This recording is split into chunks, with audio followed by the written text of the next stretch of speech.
ഇന്നൊരു കുഞ്ഞ് വലിയ വീഡിയോ ആണ് കേട്ടോ. അപ്പോൾ ഇന്ന് സാധാരണ പോലെ തന്നെ ഞാൻ പാരുനെ കാണാൻ വേണ്ടി പോവാണ്. അപ്പോൾ കുറച്ച് കാര്യങ്ങളുണ്ട് അതിന് വേണ്ടിയിട്ടാണ് പോകുന്നത്. ശരിക്കും പറഞ്ഞാൽ പ്ലാൻ ചെയ്തിട്ടൊന്നും ഉണ്ടായിരുന്നില്ല. ആദ്യം തന്നെ കാറൊന്ന് വാഷ് ചെയ്യണമായിരുന്നു. അപ്പോൾ കാട്ടൂരുള്ള പ്രവാഷ് എന്ന് പറഞ്ഞിട്ടുള്ള സ്ഥലത്താണ് പോയിട്ട് കാറ് വാഷ് ചെയ്യാൻ നിന്നത്. അപ്പോൾ അവിടെ തന്നെയായിരുന്നു നമുക്ക് എന്താ പറയുക ഫിലോസഫി കഫേ ഉള്ളത് കേട്ടോ. ഞാൻ അതിനെ പറ്റിയിട്ട് മുന്നേ പറഞ്ഞിട്ടുണ്ടായിരുന്നു. ദെൻ നമ്മൾ തിരിച്ചു വരുമ്പോൾ വിചാരിച്ചു നമ്മുടെ ഇരിങ്ങാലക്കുട എത്താനായിട്ട് മുന്നേ ക്രൈസ്റ്റ് കോളേജിൻ്റെ അവിടെ കോളേജ് റോഡ് എത്താനായിട്ട് മുന്നേ സോൾ കിച്ചൺ എന്ന് പറഞ്ഞിട്ട് ഒരു റെസ്റ്റോറന്റ് ഉണ്ട്. അപ്പൊ കുറേ നാളായി അത് ഇങ്ങനെ ഇങ്ങനെ മനസ്സിലിങ്ങനെ കിടക്കുന്നു. അത് ടു എക്സ്പെൻസീവ് ആണ് എന്ന് പറഞ്ഞ കാരണം കൊണ്ട് നമ്മളിങ്ങനെ നോക്കാണ്ട് നിൽക്കുകയായിരുന്നു.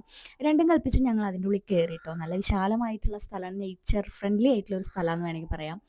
അപ്പം എൻട്രൻസ് ഒക്കെ നല്ല വലിയ കവേർഡായിരുന്നു കേട്ടോ. മെനു പക്ഷെ നമുക്ക് ഈ ഫോട്ടോസ്റ്റാറ്റ് കടയിലത്തെ മറ്റേ ഫോർ ഷീറ്റില്ലേ അതേപോലെ ആയിരുന്നു. അപ്പം മെനു ഒക്കെ വളരെ സിമ്പിളായിരുന്നു. അത്യാവശ്യം നല്ല പൈസ എല്ലാത്തിനും ഉണ്ടായിരുന്നു ട്ടോ.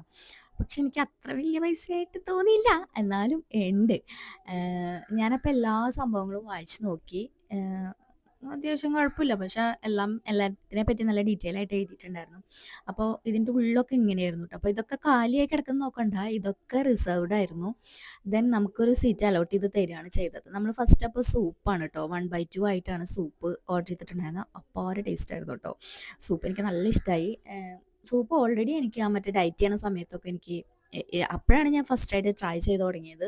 അപ്പം എനിക്ക് സൂപ്പ് എനിക്കിഷ്ടമാണെന്ന് മനസ്സിലായപ്പോൾ പിന്നെ പാരു എനിക്ക് എപ്പോഴും സൂപ്പ് വാങ്ങി തരും. അതായിട്ട് പിന്നെ ഈ ഒരു ഡ്രിങ്കാണ്. ഇതിൻ്റെ പേര് എനിക്ക് ഓർമ്മയില്ല. പക്ഷെ സാധാ കഴിക്കണേക്കാട്ടിയും വിട്ട് നല്ലൊരു ടേസ്റ്റ് ആയിരുന്നു കേട്ടോ. ആ സൈഡിലിരിക്കണ ആ ഇതില്ലേ അതിൻ്റെ ആയിരുന്നു അതിൻ്റെ ഫ്ലേവർ.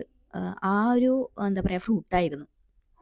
ദെൻ പിന്നെ നമ്മൾ ഓർഡർ ചെയ്തിട്ടുണ്ടായിരുന്നത് ഇതിൻ്റെ പേര് ഒക്കെ ഞാൻ മറന്നുപോയി. കുറേ കാലം മുന്നേ പോയതാണ്. അതായത് എന്തോ ഒരു സംതിങ് ഒരു പിസ്സയാണ്. അപ്പം നമ്മൾ കഴിച്ചതിൽ വെച്ചിട്ട് ഏറ്റവും എന്താ പറയുക നല്ല തിൻ ആൻഡ് സോഫ്റ്റ് ആയിട്ടുള്ള ഒരു പിസ്സയായിരുന്നു. ചിക്കനിലായിരുന്നു ട്ടോ.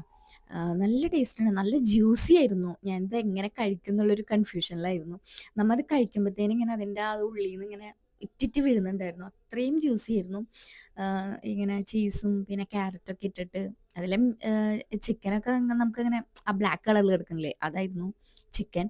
ആം, കഴിച്ച് കഷ്ടപ്പെട്ടിട്ടാണ് കഴിച്ച് തീർത്തത്. നമ്മൾ പകുതിയൊക്കെ എടുത്ത് കഴിച്ചിട്ടും കുറേ കഷ്ടപ്പെട്ട് തീർത്തു എന്ന് വേണമെങ്കിൽ പറയാം. പക്ഷെ നല്ല ടേസ്റ്റ് ആയിരുന്നു കേട്ടോ. പിന്നെ ഈ ഒരു ബർഗറാണ് ഓർഡർ ചെയ്തത്. ബർഗർ കമ്പാരിറ്റീവ്ലി ഇച്ചിരി ടേസ്റ്റ് കുറവായിരുന്നു. കാരണം ബർഗർ ലോഞ്ചിലൊക്കെ പോയിട്ട് ബർഗർ കഴിച്ചതിൻ്റെ ഒരു എക്സ്പീരിയൻസ് വെച്ച് നോക്കുകയാണെന്നുണ്ടെങ്കിൽ ബർഗർ അത്രയ്ക്ക് അങ്ങോട്ട് ഓക്കെ ആയിരുന്നില്ല. എന്നാലും നല്ല ഇതായിരുന്നു, നല്ല ബന്നായിരുന്നു.